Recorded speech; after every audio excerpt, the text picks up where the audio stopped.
if you listen to Vrabel's saying that that's Ryan Tannehill.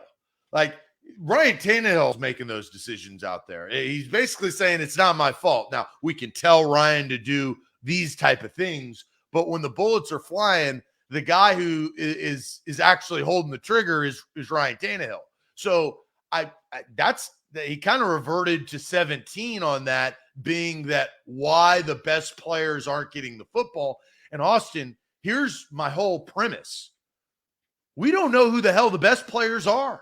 We know Derrick Henry is unbelievable, but you have no effing clue if Robert Woods is a dynamic number one type wide receiver. We have no idea if Treylon Burks can just completely dominate a guy from quarter 1 to 4. We don't know that. That's the whole point about this particular roster and this particular offense going into game 1, week 1. But here's the thing, Austin. Do you know any more about this offense and the players besides Derrick Henry than you did last week? I mean, no, because of right. And well, I had a feeling that it would be pretty spread out. But again, we asked the question on our pregame show, who the hell is going to lead this team in receptions and receiving yards? We didn't know, and it could have been 5 different guys. It ended up being Kyle Phillips, right? And Dontrell Hilliard was second. That was a wild card. And Treylon Burks was third. That's the crazy thing about this offense, is that we had no idea because of so many different new faces, but it doesn't mean they're bad. I think they're pretty good. I think Kyle Phillips and Treylon Burks are pretty good.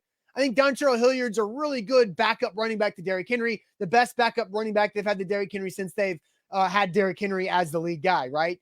And then Robert Woods and Austin Hooper, that's the biggest mystery to me, because I watched training camp with my 2 eyes that I'm looking at you guys right now with, that I don't understand why I saw Austin Hooper so regularly targeted in full team drills during scrimmage settings against the Patriots and the Cardinals and joint practices.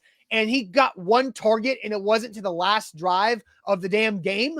Like, it doesn't make any sense to me. It made sense to me when Kyle Phillips got targets in the 2-minute drill at the end, because I saw that in camp.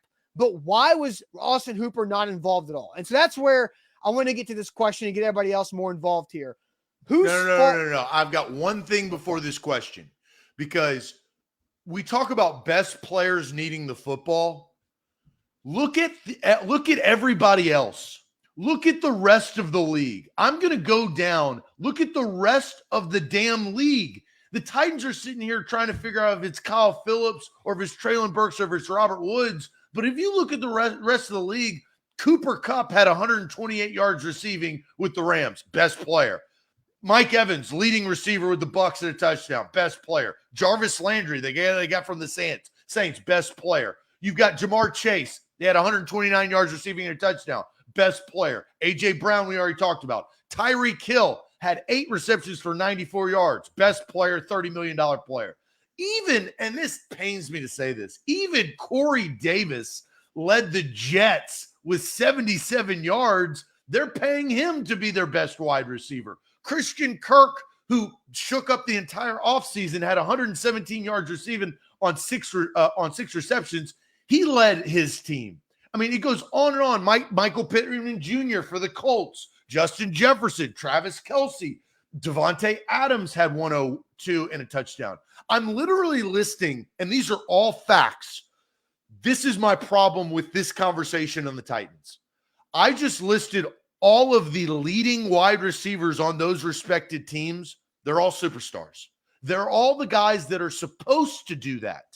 And then you look at the Titans stat line, and it's Kyle Phillips. That's a problem, right? That's a glaring problem. Yeah.